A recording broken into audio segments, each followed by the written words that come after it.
going on, guys? Welcome to the LowKick MMA Weekly Roundup. I'm your host, Ryan Galloway, and joining me is Jordan Ellis. Today's episode is sponsored again by PFL, the Professional Fighters League, who have their second event of the season live on ESPN2 on April 29th. This will be headlined by former Battalo welterweight champion Rory MacDonald taking on Curtis Millender on short notice. More on that later, but before that, we have UFC Fight Night, Reyes versus Prochazka coming this weekend. Jordan, what do you think about this event and pretty much the lightweight showcase in the main event? Yeah, the light heavyweights, it's a good fight top on the card, but obviously anything is it's a downgrade from last week. We had one of the best cards ever, so it seems like a bit back to normality now, but there's still some fun fights, and hardcores will be happy with this one, especially the main event. I think it's two of the best guys at light heavyweight, and there is potential title implications. I think whoever wins this might need one more, but it's a big fight, and whoever does win is on to big things at 205. Absolutely, and you've got Reyes who's coming off two back-to-back losses now, the real close fight with Jones, and then the loss in the title fight against Blachowicz.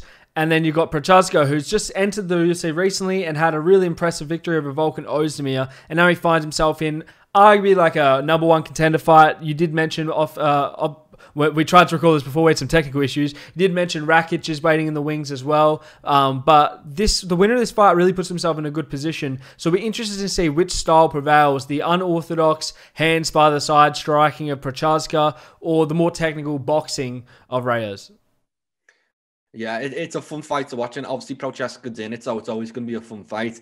He had such an impressive debut against Ozdemir, who I rate really highly. I think he is one of the better light heavyweights we've got, and he knocked them out clean out. It was sensational. But for me as a fan, and the fact that he's so lackadaisical about putting his hands up and defending himself, that is a worry for someone at 205 pounds. These are big guys, and if he gets clipped by Dominick Reyes, who isn't necessarily known as, he's not a prolific knockout artist, I wouldn't say so. It'll be interesting to see if Dominick Reyes can touch him and see what happens when he does touch him. But very interesting fight. I do lean towards Jiri, but really it's a 50-50 fight, a really good fight. Yeah, it is a great fight, but I'll tell you, I'm leaning towards Reyes in this one, and the main reason is because I watched back that debut for Prochazka, and Ozdemir touched him a couple of times, and it looked like he was hurt at one point, but he eats shots well. Even when he's hurt, he hides it well, and the problem is his hands are always down, so you really can't tell if he's hurt or if he's setting you up for something. But that knockout that he landed was just brutal, so if he can land something like that on Reyes, I expect Reyes to go out again. But I just do think the pure boxing style, more kickboxing style of Reyes is going to prevail, especially over 5 rounds if it gets that long into the fight. I just think over that time, Prochazka's approach, his head move is going to slow down, he's going to fatigue a little bit, and he's going to be easy to hit. Yeah, well, to survive punches from Volkan Ozdemir, I think that says everything you need to know about Jiri's chin. It's a tough chin. I'd say Volkan is probably one of the biggest punchers at light heavyweight, and Reyes is also a decent puncher. So it's up to him. He's got to snap that losing streak, because 3 in a row, I don't care about the level of opposition. No one wants to be 3 in a row, especially after he was unbeaten for so long. So Reyes will be determined, and it's a really big chance for him to come in and get back in that win column, get back in the mix. As I said, I do edge to Jiri, but obviously there is hole. Like as a fan, I see holes, and if I would never put any significant amount of money on Jiri, because he holds his hand down. At some point, someone's going to clip him, someone's going to knock him out, and it might just be Dominick Reyes. Yeah, I mean, we saw that same style with Silva back in the day when he had his hands by his side and ended up being the reason he lost his first fight in his championship reign. But we'll see if that happens again. I'm picking Reyes, we're picking Prochazka. Let's see how that one unfolds. In the co-main event, we have a bit of a step up in opposition for Giga Chikadze, taking on Swanson, veteran of the game. Currently ranked 15, Chikadze's ranked 14, so right next to each other in rankings. Makes a lot of sense for this fight. Do you think that this will be a showcase for Chikadze, or do you think the step up in competition is going to be a problem for him? I think it's got to be. I've been hearing so much hype about Chikadze for quite a while, and he's even been calling a lot of the upper echelon guys out. But every time I watch him, he's good. He's technical. He is impressive, but he hasn't wowed me during his UFC career. A couple split decision wins to get it started, and then he decisioned a couple of more guys a bit more dominantly, and then he got a head kick not last time or head kick then follow up. But it was a late notice opponent who probably wouldn't be in the UFC other than that. So this is a huge step up. And if Chikatsuki is not at that level, Cub Swanson will find him out. Cub Swanson may not be, peak Cub Swanson anymore, but he's still got it. We've seen that in his last fight. He's still game. He can take a punch. He can give a punch. And it's definitely the toughest fight of Chikatsuki's career. And I'm just very interested to see what happens. I really don't have a particular pick on this just because I don't know how good Chikatsuki is. So I'm just more as a fan looking forward to sitting back, watching it and just seeing what he's got. There's a lot of these matchups on the card where they're both strikers and they have kind of different styles. I think Chikatsuki's more of I would say, technical counter striker, whereas we've seen Cub Swanson's just a bit of like a brawler and he'll go forward as a brute. But he likes to keep the range. He likes to box from the outside. I'm not sure who takes this one here either. I really don't have a solid pick, but I just think that Cub Swanson's so tested. We've seen him so many times with high-level guys, and most of the time he's pulled through. There's some, obviously he's lost a couple of times now, right? He's not at the top level anymore, but the people he's lost to have all been like title challengers, title contenders, or just really skilled guys. So where is he now? Good question. Where's Chikatsuki? I guess we'll find out. Any last thoughts on this fight before we move on? No, it's just a really fun one. I do like these matchups. We've seen them a lot lately, with Jim Miller. He's always getting through to these guys. And I'd say Cub Swanson's still got a bit more than Jim Miller's got. So I think this is a few steps up for Chikatsuki and 32 years old. It's now or never. He's a bit old to be a prospect, but that's what he is right now. And if he beats Cub Swanson, that's a big win. And for anyone at any stage of the career, beating Cub Swanson is big. And it's a great co-main event. I really do like this one. Yeah, it should be a fun one. Before that, more light heavyweights. We have Ion Cudalaba versus Dustin Jacoby. Thoughts on this fight? Yeah, like I'm thanking God we don't have to watch Cudalaba in there with Ankalaev again. This is, for me, more like his level. It was meant to be Devin Clark, so unhappy to see him step out, and Dustin Jacoby is stepping up on just a few days' notice. I think it is less than a week. So it's a tough ask for him. And Cudalaba, he didn't look good in them Ankalaev fights, but he has been in there with, he's picked up some good wins, during his UFC career. So with a full camp on his back-to-back losses, I think he might have a bit of a bee in his bonnet. He's still young as well, so I'm expecting him to look good in this one. Even in the Glover Teixeira fight, in that first round, he looked pretty solid. But then again, most people look good in the first round against Glover. He seemed to come on late. But, it'll be an interesting matchup. Do we see Cudalaba wrestle in this one? Because earlier in his career, he used his wrestling a lot more than he does now. Now he doesn't seem to be interested. But after taking a loss like he did in his last fight, do you think he's willing to stand and bang on the feet? Or do you think he'd try and take this one to the ground and utilize some grappling? I think he's gonna need everything he's got to get by Jacoby. Like, I'm picking against him, but I don't think he's an easy touch. He's game. He's tough. He's been in the UFC, being caught to come back, and he's got a couple of wins since he's been back as well, hasn't he? So Dustin Jacoby is no easy touch, even on a few days' notice. So I think Cudalaba's gonna need it. He's gonna need everything he's got to get this win, and he probably will have to lean on his wrestling a bit. Yeah. Last thoughts on this fight. I'm going to take Cudalaba in this one. Yeah, I'm taking Cudalaba. Just, it's maybe on a full camp, I'd be more leaning towards Jacoby, but I just think Cudalaba, I always like the young guys. I think he's 27. As I said, he's coming off a couple losses. He was close to that upper echelon level, and I think will get back there one day. And I think it might start with this win. All right. Before that, we got middleweights. Sean Strickland taking on Christoph Jocko. I believe Strickland fought not long ago, but I could be wrong. I feel like it's a reasonably quick turnaround, but I could be completely blanking here. Maybe it's a long layoff. Maybe that's why I'm getting confused. But anyway, can you confirm this for me? Because I feel like it's correct. Is this a change in division for Strickland? So last time out, he fought... I think he's had 2 fights at middleweight now, or there's the last one against Brendan Allen. He absolutely boxed Brendan Allen's head off, and that was in November, and that was a catchweight, 195. So that was a performance of the night for him. He looked sensational. He has competed a lot at welterweight, and he's had a mixed bag of results, hasn't he? But at middleweight, he looks strong. He looks good. He looked, Brendan Allen's such a great win. And we've seen what Brendan Allen done last weekend. He looked fantastic. So he's a really exciting prospect. And Sean Strickland, absolutely dominated them. So you've got to fancy Sean coming into this one. But Jocko's no easy touch either. He's another good guy at middleweight. And he's someone who, with a couple of wins, could, be a potential contender. His last fight against Eric Anders weren't the most fun to watch, but it made him 3 in a row. So good luck to the guy. Yeah, I mean, there's a lot, like I said before, there's a lot of fights like this in the card. If you're a striker, you can be a fan of this one because these guys are going to keep it on the feet. I don't expect to see any grappling in this matchup. Jocko's got a really impressive kicking game. Strickland's more of a stocky boxer. Probably going to take Strickland in this one just because of what he was able to do in that fight against Brendan Allen, which was really impressive.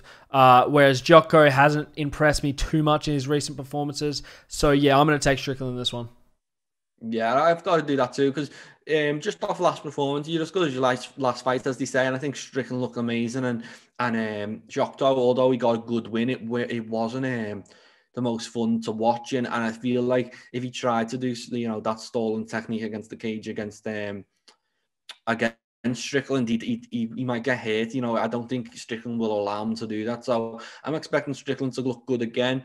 It is a tougher test than his last one. I think Jocko is a more, he's a primed and ready, potentially just outside the top 15. I think he was in the top 15 not long ago. So it's a tough fight for both guys, but I'm edging Strickland. And this one before that, the bantamweight fight, is for the grappling fans on the card. We got Merab Dvalishvili taking on Cody Stamann, both wrestlers. Do you think this is like a Colby Usman where we'll just see a stand-up war in this one?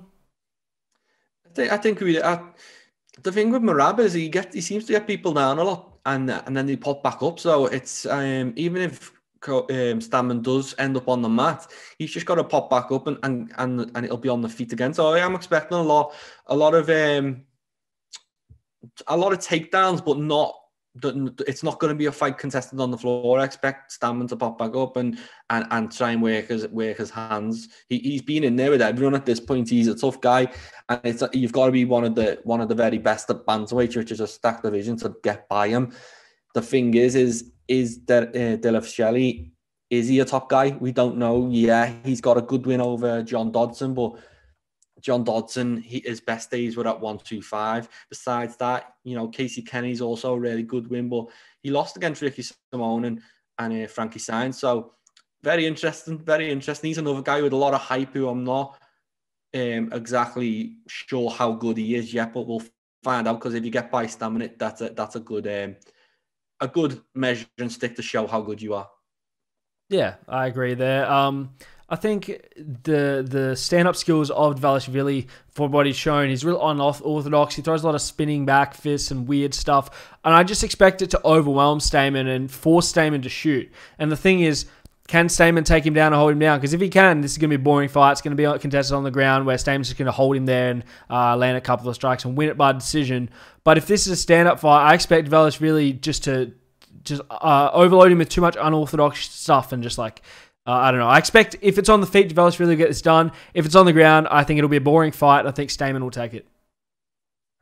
It's a very interesting fight. Like as we said about Stamann, he's been in with the killers, Rivera, Kelleher, Song Yadong, Alexandro Perez, Aljamain Sterling, Brian Caraway. They're his last few fights. So that he hasn't been, he's just been in with the best of the best, in recent years. And Dillashaw, he's only just stepping into this level right now. So for me, it's a 50-50. I would go Merab.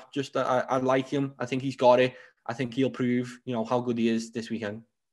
Okay, and opening the main card, we have women's flyweights, Poliana Battalo versus Luana Carolina. Two fighters I'm not too familiar with. Do you have any analysis on this one?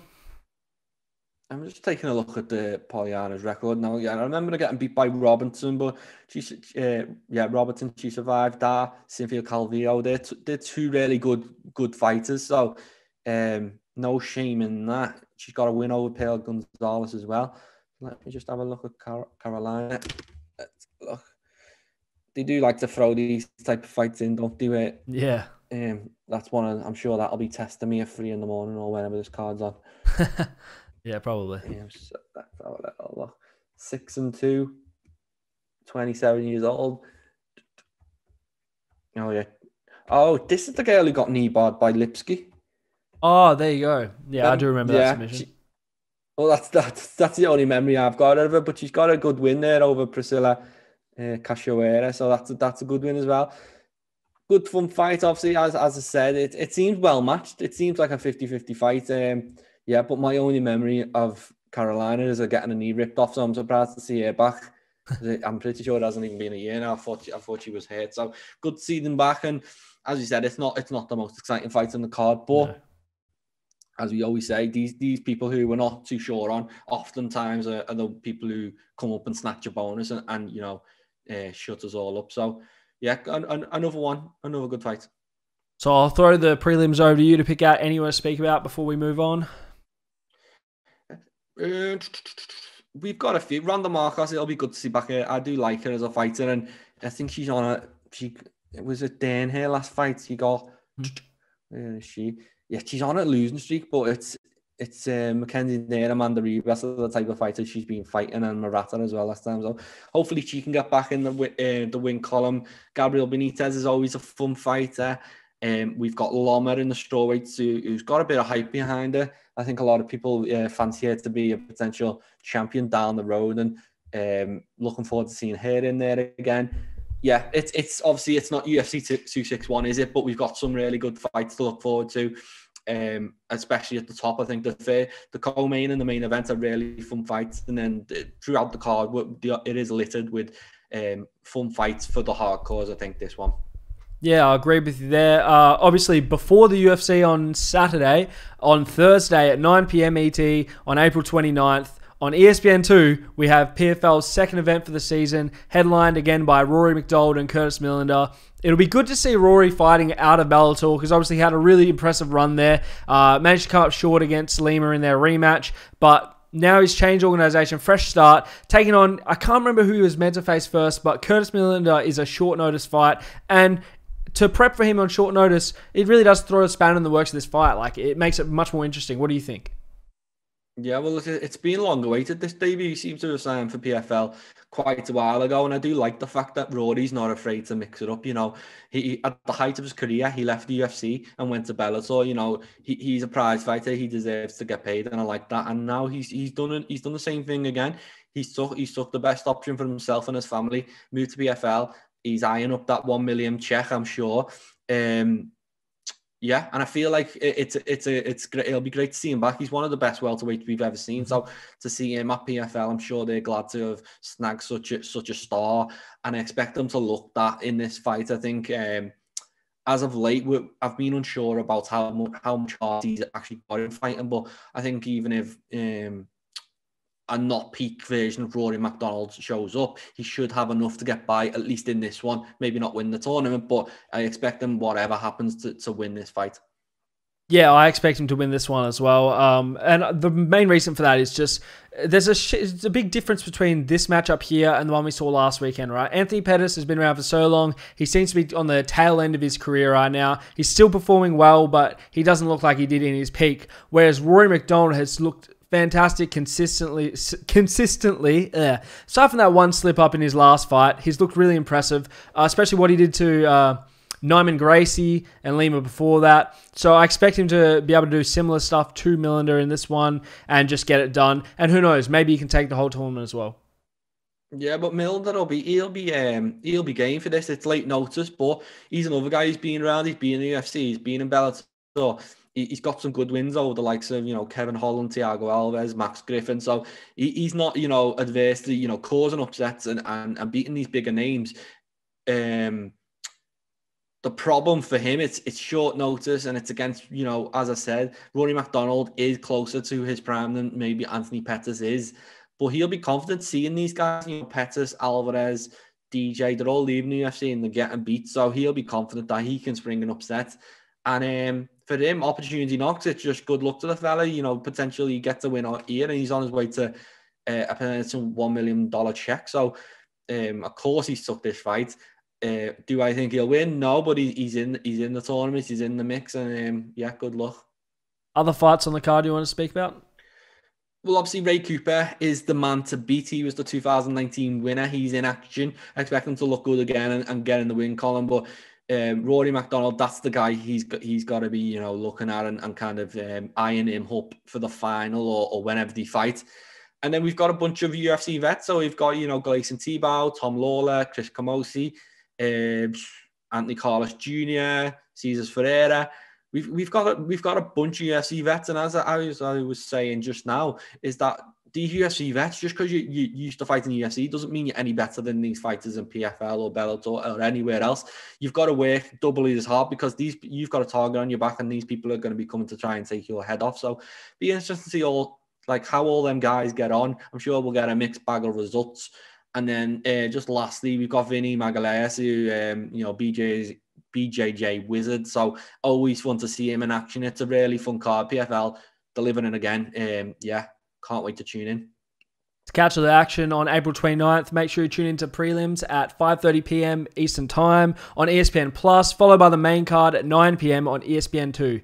That'll pretty much do it for cards coming up this week. We'll go to some news now, and I think the biggest thing that we'll have is TJ Dillashaw pulling out of his fight with Corey Sandhagen because he's got an injury on his head, got a big slice on his eyebrow. Sad to see that fight go. What are your thoughts? Yeah, it's sad in the sense that I'm not sure Corey's even going to get a replacement, which is a shame because I think they're talking about bumping Michelle Watson up to main event, which that is a dampener for the card. No offense to Michelle Watson or whoever she's facing, but that was a big main event for the fight night. Corey Sandhagen against TJ Dillashaw, and then it feels like we've been shortchanged by taking Corey off the card. I hope we can just get him any opponent really, because it's always fun to watch him. Yeah, it looks like we're just going to be waiting another month or two. It's a cut. It's not a catastrophic injury. He will recover quick from it. So I'm sure we'll see him in the coming months. But yeah, bit of a bummer, that one. And I think it's kind of perfect. I wouldn't say it's perfect. It's never good when people get injured. But it's kind of perfect that it's being postponed a little more because of the fact that Aljamain still has to rematch Jan. So the belt's not going to be open for contention until the end of this year, So even if this fight doesn't happen until July, August, they'll still have the winner of this fight primed and ready to go as soon as the title's decided. There's not going to be too much of a waiting period in between. As for getting Sandhagen a replacement opponent, just who do you give him? I just don't think there's anyone that makes sense for him to risk his position with. No, I don't think there is. I'm not sure if Cody... Oh, no, Cody's fighting soon, isn't he? So, yeah, I don't know what you do. You can't really. It would just be nice if they did. I'm not sure what direction they're going to go in, but I would love to see Corey stay on that card. I know it seems very unlikely, but I'm not really offering up any opinion as to who he should fight. I just would love to see it. I doubt we will. Yeah, I don't think we will. But as far as Waterson becoming the main event, she's not been as dominant, or she hasn't been on any streak since her loss to Joanna, So for her to be headlining a card, it does seem like they're a little bit desperate. I don't want to say that. I'm not trying to discredit her as a fighter, but, it doesn't have that headline potential, like you mentioned, of this fight. So I hope they can make something happen and put on another interesting fight. Is there any fights that have meant to be postponed that I'm blanking on that were main event material that they could rebook for that one next week? I'm just looking through this card now. Diego Sanchez against Donald Cerrone. I'm not sure where I actually heard that because I seen today that Michelle Watson, but from what I'm seeing right now, she's not even on the card, so they must be moving her from a different card. Or there you go. Let me see. So yeah, Donald Cerrone's on that card. So I'd be surprised that they didn't bump them up to main event. That seems to Donald Cerrone against Diego Sanchez is a great fight for the fans, isn't it? Yeah, 100%. Let me have a little look. Yeah, TJ Dillashaw injured. UFC targets Michelle Watson versus Marina Rodriguez, the headline. So what card's that on?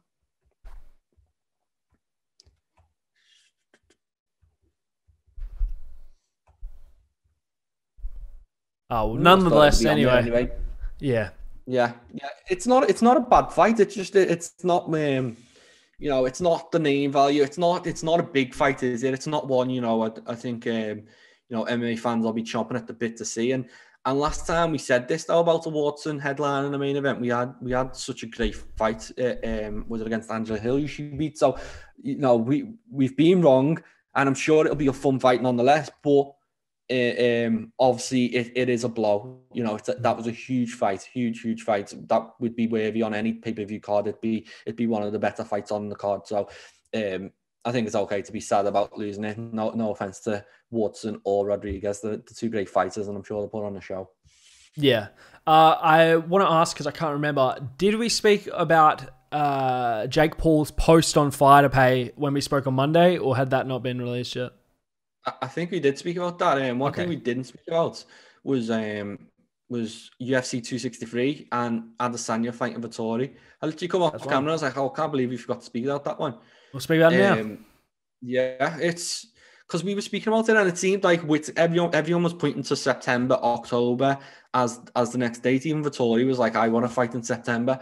It seems like he's been wrangled into getting this done early. I had a feeling that Adesanya would want to get in there in the summer, and he's got an opponent, and obviously people want to see Whittaker in there, but Whittaker is smart, and since he's come back, he has been very tactical with everything he does, whether it comes to fighting or when he fights. So I think it's a smart move to pass up, and it's a great opportunity for Vittori. I was listening to Whittaker's interview with Submission Radio today, and he was saying that he tore the ligament in his hand before the Gastelum fight. So he fought the Gastelum fight with torn ligaments in his hand. And so coming off that, he needed to go rehab that. And he said he had some shin issues and stuff he had to rehab. So it wasn't going to be possible for him to return in July when Adesanya wanted to fight. So for them to give Vittori a shot makes a lot of sense, because who else is there? There's really no one. They're not going to give Brunson a rematch at where he is in his career right now. He needs another win. Vittori's just coming off a win over Kevin Holland, and before that over Hermanson. He makes sense, right? Unless they're going to give Paulo Costa another shot, but don't really want to see that one again. So yeah, once he gets done with that, Whittaker will just fight the winner, and I think that's perfect. Yeah, I think on paper, Derek Brunson would make sense, because I think he's got some better wins than Vittori. He beat Kevin Holland first, and then he's also got that Shabazian win. But the problem is that there's nothing to sell there, because Adesanya wiped them out so quickly, whereas Vittori, still to the day, he'll say he beat Adesanya, and Adesanya will say the opposite. So it's more interesting in the fact that they did have a close fight. It was close, and Vittori now gets his chance at revenge, and there is a bit of animosity there where Vittori, he has animosity with anyone. I think you put him in an empty room, he'd have a fight somehow, but it'll be an exciting build up, and then we'll have an exciting fight, and it should hopefully another close one, because I think right now, coming off a performance where he dominates someone wrestling, seeing Adesanya getting dominated wrestling, is that what he's thinking, or is he going to try and punch holes on him? For me, it's a very interesting fight, and I'm excited that we get it in, just over a month's time in June. So yeah, it's a good fight. Yeah, no, I'm definitely taking Adesanya to that one. I just think his technical striking is going to be too good. I think a lot of the middleweights, Vittori included, are not as much of a wrestling threat because of their size than Blachowicz was. So I feel like Israel will be able to stuff a lot of the takedowns, and he should get it done. But hey, I've been surprised before. There's been plenty of times where the champions look dominant and they've come up short. So maybe Vittori can pull something off here. Yeah, no, you've got to take into account that Adesanya's just suffered his first loss, and I know he suffered these losses in kickboxing and all this stuff, but this is a quick turnaround after a big loss and his first loss. Is that lingering in his head? Is he trying to get it back really quick, and it does that, does that pay for him? Just like, is it a smart move what he's doing, is what I'm saying, jumping back in quite quickly? So yeah, there's lots of questions, and I think it's a fun fight while we wait for that Whittaker fight. I'm glad Whittaker come out and said, like, I didn't want that fight in June, because you get people bashing the UFC when there's no need. They're just putting on an extra fight while we wait for the main one. So yeah, hopefully Adesanya comes through and we get that, big Australia, New Zealand fight in your guys' neck of the woods as well. I hope they can do it, because I was seeing the other day, you guys are doing 50,000 seat stadiums and things like that right now. So if the UFC can pull that off, that would be epic. Yeah, it'd be great for me too, obviously.